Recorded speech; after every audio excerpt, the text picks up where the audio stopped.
Bonjour, bonjour tout le monde et bienvenue sur Espoir et Dignité TV, votre chaîne du débat libre et citoyen. Aujourd'hui, nous avons l'immense plaisir de recevoir notre cher ami, le camarade Dr Bachir Saada. Nous abordons une question cruciale avec lui, le Liban face à des choix décisifs entre division en politique, tensions régionales, ethniques, crise économique profonde et menaces d'escalade militaire. Le pays du Cèdre sombre. Comme je viens de mentionner, nous avons l'immense plaisir aujourd'hui de recevoir notre cher ami, Dr Bachir Saada. Bachir Saada, merci infiniment d'avoir accepté notre invitation. C'est un honneur de vous recevoir. Merci, l'honneur est à moi. Merci beaucoup. Dr Saada, comment décrivez-vous la situation politique actuelle du Liban? Étant simplement dans une crise de gouvernance ou dans une impasse plus profonde du système libanais, puisqu'on n'arrête pas d'évoquer la défaite de la convention de Taïf. Oui, enfin, je sais pas combien on a besoin d'expliquer l'historique un peu du système libanais pour comprendre un peu ce qui se passe, mais je vais essayer de résumer ça en quelques phrases. Il y a beaucoup de ce qui se passe maintenant qui n'est pas du tout nouveau. Et ça, c'est très important à comprendre, je pense. Et qui peut expliquer qu'est-ce qui va se passer dans la phase ultérieure, dans le futur. Et bien sûr, il y a des données nouvelles. Alors déjà, ce qui n'est pas nouveau, c'est que le Liban a toujours subi des cycles de crises gouvernementales qui sont en fait des crises constitutionnelles et des crises institutionnelles, on va dire, avant d'être constitutionnelles. Et ces crises-là sont structurées par la répartition du pouvoir ou la non-répartition du pouvoir au Liban. Il n'y a pas vraiment un exécutif fort au Liban, et il n'y en a jamais eu après la guerre civile de 1975-1990. Et depuis ce moment-là, on passe de cycle en cycle de crises gouvernementales qui sont en fait des crises institutionnelles et des crises qui sont liées au fait que la répartition du pouvoir au Liban est confessionnelle. Elle est divisée entre les sectes, les différentes sectes du Liban. Et en fait, c'est même pas vraiment les sectes qui gouvernent, c'est des partis dans les sectes. Donc, les sectes elles-mêmes sont divisées en plusieurs coalitions, on va les appeler nationales, qui ont des visions nationales qui sont souvent diamétralement opposées sur des questions très existentielles comme est-ce qu'on fait la paix avec Israël ou est-ce que notre plus grand ennemi est la Syrie ou Israël ou les États-Unis ou l'Iran ou je sais pas quoi. Donc, c'est vraiment des divisions bien marquées. Or, le Hezbollah, aujourd'hui au Liban, constitue, si vous voulez, une intensité, enfin, le phénomène Hezbollah, le phénomène de la résistance et de la résistance militaire, etc., constitue une addition à cette crise. Et la question de démilitariser le Hezbollah est posée depuis 1990. Et on n'a pas arrêté de poser cette question. Même avant la libération du Sud en 2000, il y avait toute une coalition du gouvernement au Liban qui voulait que le Hezbollah démilitarise, que sa résistance, on n'en a pas besoin, que les Israéliens sortiront jamais du Liban Sud, etc. Or, en 2000, les Israéliens sortent grâce au Hezbollah, at least en grande partie. Et après ça, le gouvernement rappelle, enfin certaines coalitions, certains groupes dans le gouvernement rappellent au Hezbollah comme quoi, ok, maintenant vous avez libéré le Sud, donc vous devez démilitariser. Le Hezbollah rétorque que c'est pas parce qu'on a libéré le Sud que l'Israël ne constitue pas toujours un problème sécuritaire et militaire, etc. Et en plus, on a des villages encore occupés, etc. Bref, il y a une controverse là-dessus. Mais il y a toujours l'occupation qui existe concernant les territoires de Shab'a, le Rajar. Il y a l'occupation israélienne qui vient de s'aggraver avec la dernière guerre aussi. Hein. Tout à fait, c'est ça. Il y a toujours ça. Mais à l'époque, l'opposition au Hezbollah répondait comme quoi les villages où on s'en fout, ou bien ils sont à la Syrie et nous on n'en a rien à voir avec ça, il faut laisser aller, etc. Et Hezbollah rétorque que non, c'est des villages qui devraient être à nous, ça fait partie de Jabal Amel, وجبل عامل هو c'est la région du Liban Sud dans laquelle il n'y a pas juste les villages, les fermes de Shebra, mais il y a aussi ce qu'on appelle les 7 villages. Il y a 7 villages qui sont maintenant colonisés dans le nord de la Palestine. Et ces villages-là résultent d'une sorte de mauvaise gestion de l'époque de la présence coloniale britannique, en fait. Bref, donc il y a plein de controverses autour des villages, mais tout ça, c'est en fait, si on ne veut pas croire le Hezbollah ou on ne veut pas croire l'opposition, etc., dans les deux cas, le problème est que nous sommes dans une région qui est divisée par des frontières fluides, qui sont complètement mis en challenge par une présence coloniale qui est Israël et le projet sioniste, et que quelque part, le projet de résistance ou un projet d'un État fort ou un projet militaire fort devrait exister. Or, en l'absence de l'État fort, des groupes comme le Hezbollah viennent dire, bon, sinon on ne va pas faire le boulot, qui va le faire, vu que l'armée libanaise ne peut pas le faire. Or, on est dans le même débat aujourd'hui, justement, qui a eu lieu en 2000. C'est le même. C'est le même débat, comme quoi, donnez-nous nos armes, on aura l'armée s'occupera de ça, etc.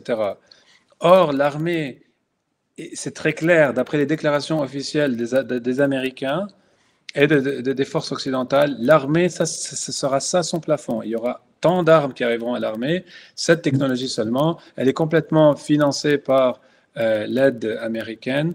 Donc, quelque part, c'est une armée qui va devoir agir comme une sorte de vassal. Il y a une interdiction imposée à l'armée de procurer d'armements des autres sources, hein, des Chinois, les Iraniens, tout. Il y a un plafond d'entraînement, même d'expansion et d'exercice géographique et tout. Hein. Voilà, exactement. Ce qui se passe en fait, en réalité, c'est qu'il y a un bras de fer entre une coalition occidentale qui veut voir la fin au projet de résistance contre Israël, comme projet d'État sioniste, etc.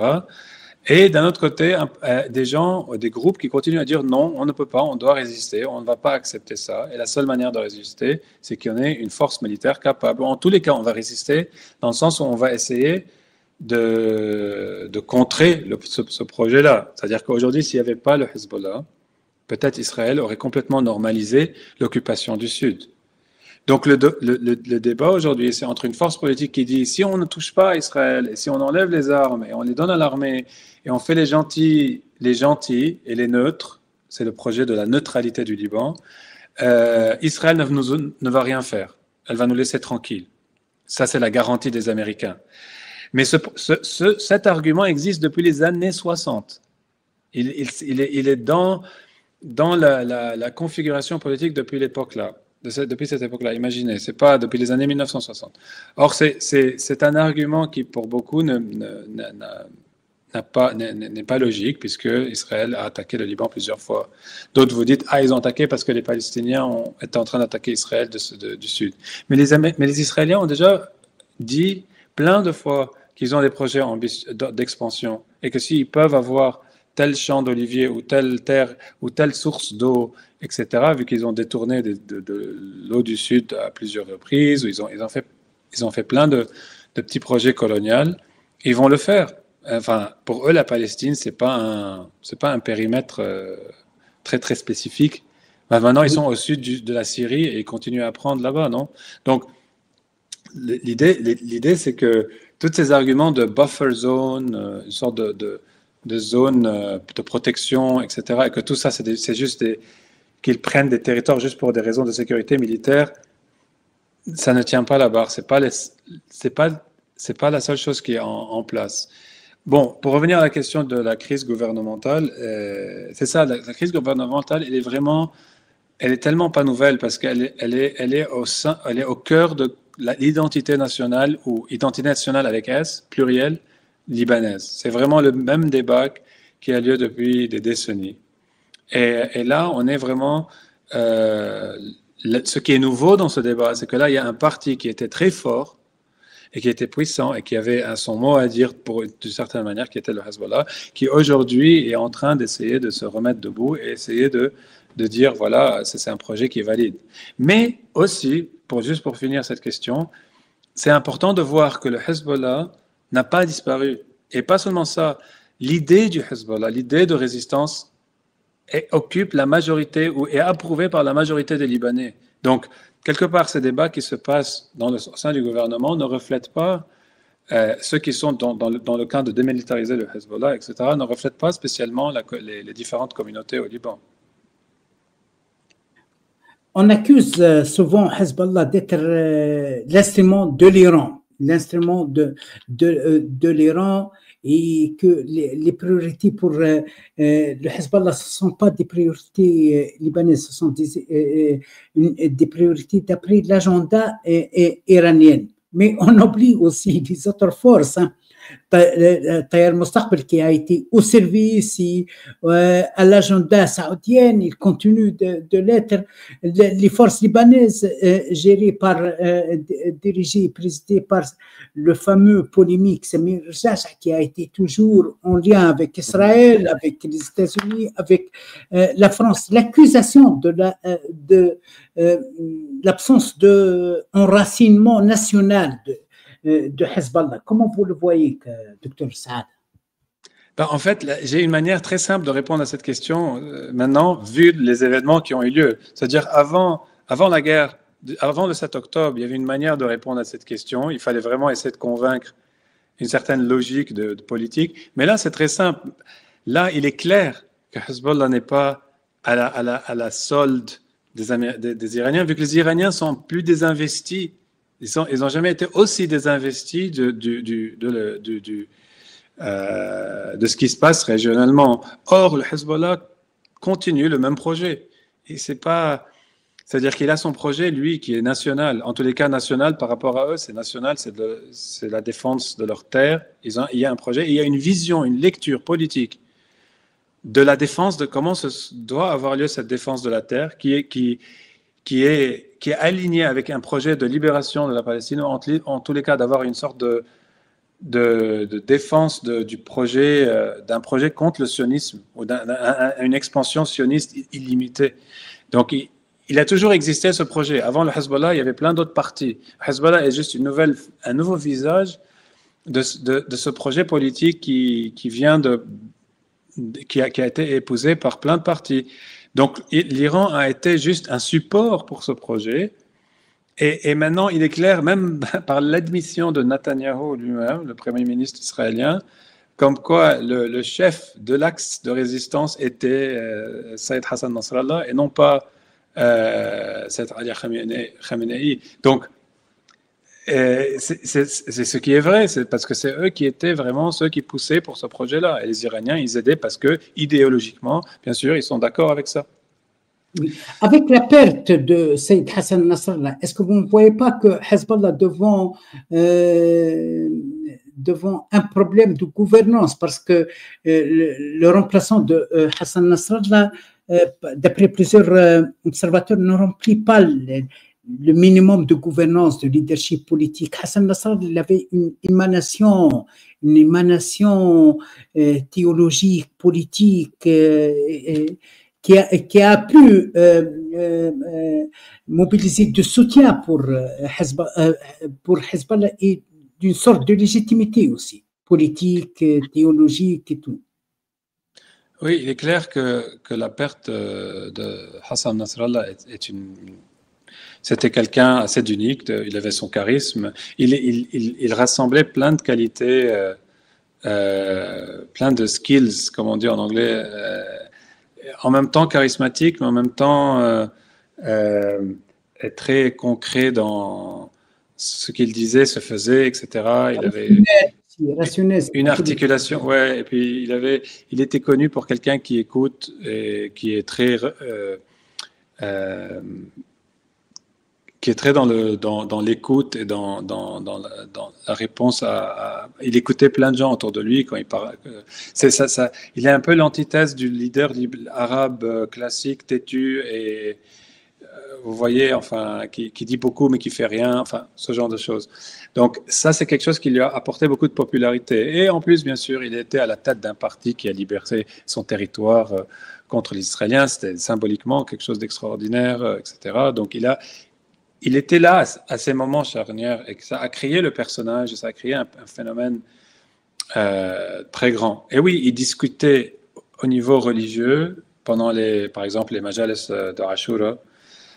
Il a un discours très développé pour les occasions religieuses. Et en même temps, il avait une vision politique qui satisfaisait beaucoup sa constituante ou les gens qui étaient avec lui. Et ça n'est pas du tout quelque chose de religieux. Les gens qui soutiennent le Hezbollah souvent, et surtout Hassan Nasrallah, peut-être pas tout le Hezbollah, mais en tous les cas, des gens comme Nasrallah, c'est des gens qui viennent de toutes les confessions, de toutes les couleurs, etc. Mais surtout, Hassan Nasrallah, il a bien investi, il a bien compris ce défi de l'unité des musulmans face à menaces extérieures, surtout face à ces menaces terroristes de l'État islamique, de Daesh, qui ont joué sur la diversité ethnique entre chiites, sunnites, sur la diabolisation. Hassan Nasrallah a été toujours vigilant depuis l'exécution de Saddam Hussein. Il a bien insisté, il ne faut pas instrumentaliser ça, c'est quelque chose politique, il a été vigilant. Oui, il y a un côté très prudent, réservé sur tous les agendas politiques. Et Nasrallah, quelque part, est vraiment libanais. Quoi qu'on pense de qu'est-ce que veut dire ce terme, c'est quelqu'un qui est né dans une région pluriconfessionnelle. C'est quelqu'un qui a toujours réussi à naviguer, à rester très ancré dans une sorte de engagement pour sa religion ou sa manière de voir l'éthique de vie qu'il épousait dans le sens religieux du terme. Donc, il n'avait pas de problème avec cette identité musulmane, même chiite, mais en ayant un discours très, humaniste, et c'est pas genre, ok, je fais partie d'un groupe, les autres ont tort, et très humaniste au niveau de sa relation avec toutes les autres communautés. D'ailleurs, c'est pour ça qu'il avait beaucoup de sympathisants. Et il a su faire ça très bien. Oui. Parce qu'en général, les gens qui connectent les autres communautés sont séculaires. C'est la sécularité au Liban qui a toujours été le discours humaniste. Alors lui, ce qu'il a fait, c'est qu'il est resté, il est resté dans le carcan religieux tout en ayant un discours humaniste. Même s'il est bien sûr accusé de confessionnalisme. Et lui-même, ses critiques ne pensent pas ça. Ils vont penser qu'il est accusé de confessionnalisme et de centrisme sur le chiisme, etc. C'est des arguments aussi. La mentalisation de cette division, surtout souvent utilisée par les terroristes, l'État islamique, Jabhat al-Nusra, qui vient d'être blanchi maintenant à travers Ahmed Shara, Al-Qaïda, Al-Wahhabiyya et tout. Mais parmi, il y a une remarque aussi très importante. Une remarque d'un grand penseur, Al-Muqra Abu Zayd Al-Idrissi, un homme de religion, un homme aussi de pensée politique, sociale, et un homme d'unité aussi, Al-Muqra Abu Zayd Al-Idrissi, qui n'a pas arrêté de déclarer qu'il n'a que de respect pour Hassan Nasrallah, surtout concernant son soutien pour les Palestiniens. Mais Al-Muqra Abu Zayd Al-Idrissi considère que la piège pour Hassan Nasrallah, ça a été de l'implication sur la scène syrienne. À travers cette implication, il a perdu beaucoup de légitimité dans le monde arabe et musulman. En plus de ça, c'est impliqué avec un régime soi-disant criminel, etc., etc.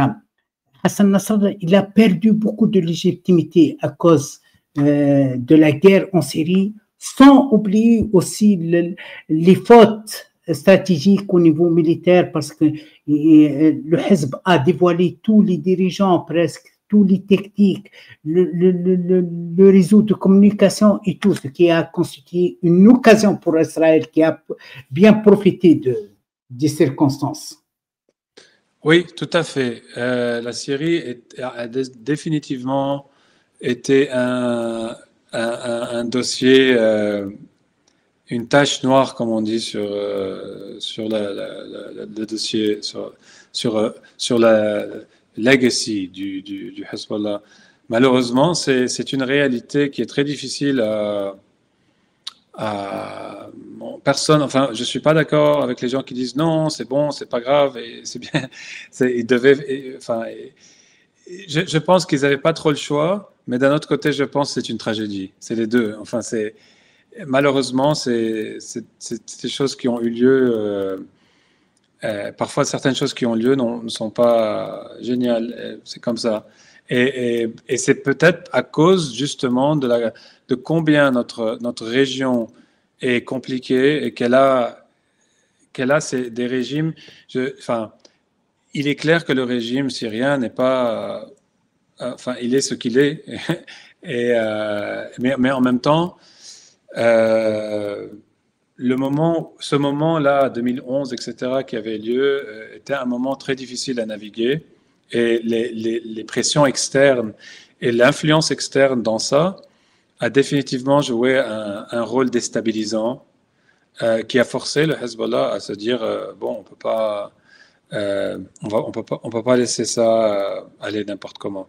D'ailleurs, ce qui se passe maintenant en Syrie ressemble à ce qui aurait pu se passer en 2011-2012 si l'opposition syrienne, qui était parrainée par les États-Unis, etc., ou d'autres pays du Golfe, par exemple, se serait mise en place. Enfin, ce qui se passe maintenant, c'est vraiment la résolution de ce qui aurait pu avoir lieu il y a 2011.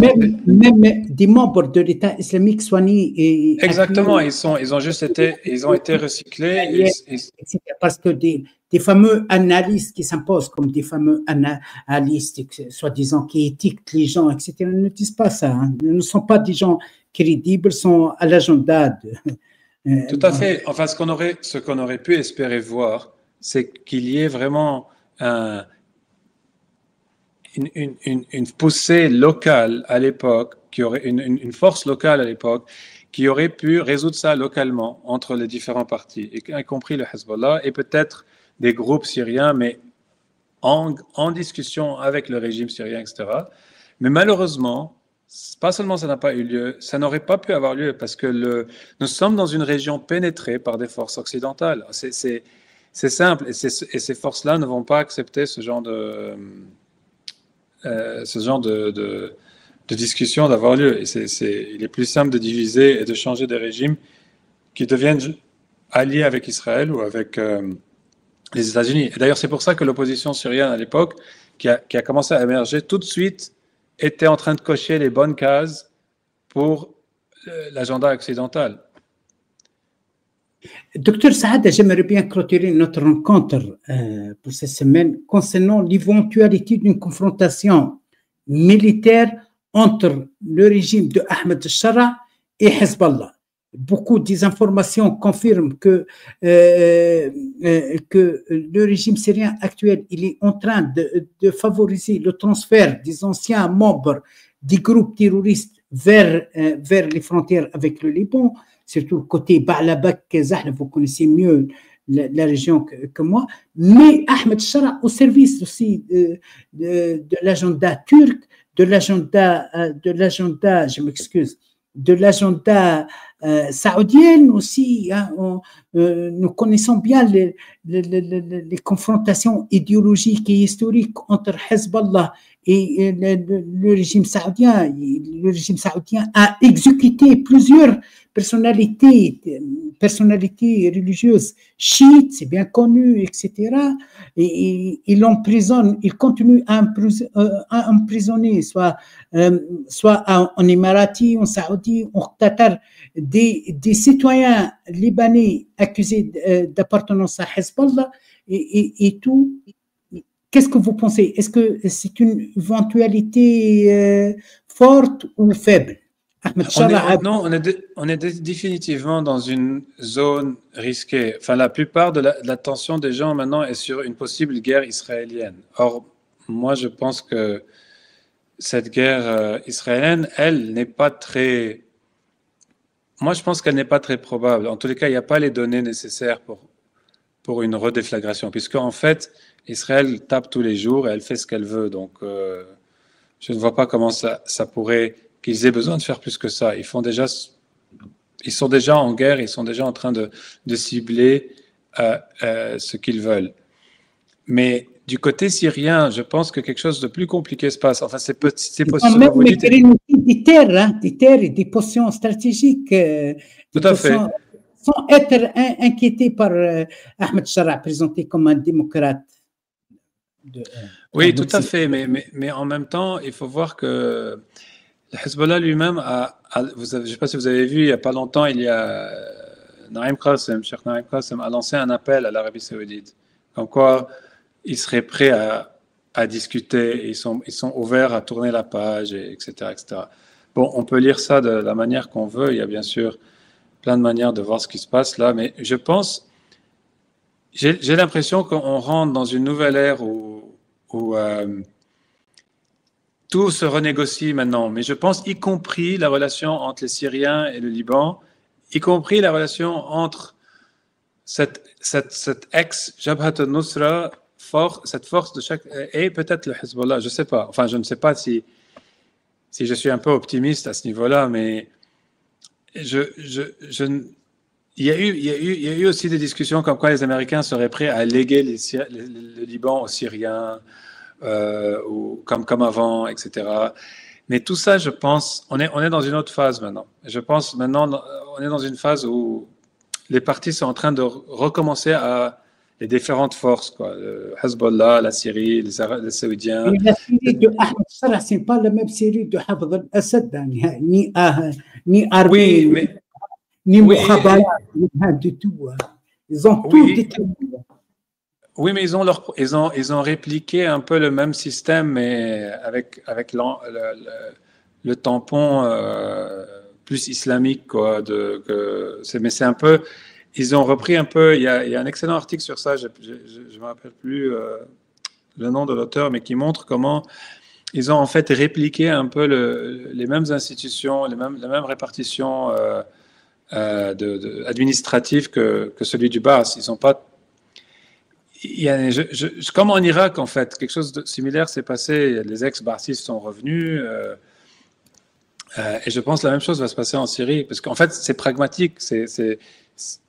On construit sur ce qu'il y a, quoi. Et je pense que Shara va sûrement devoir prendre beaucoup de ce que faisait Assad, qui serait un peu ironique, bien sûr. Mais il se peut que ça se passe comme ça aussi. Est-ce que vous croyez à la reprise de l'agressivité militaire, la confrontation militaire entre Israël et Hezbollah, tout en sachant que Israël n'a pas arrêté depuis la signature de cessez-le-feu d'opérer, de viser des femmes, des enfants, des civils, des infrastructures.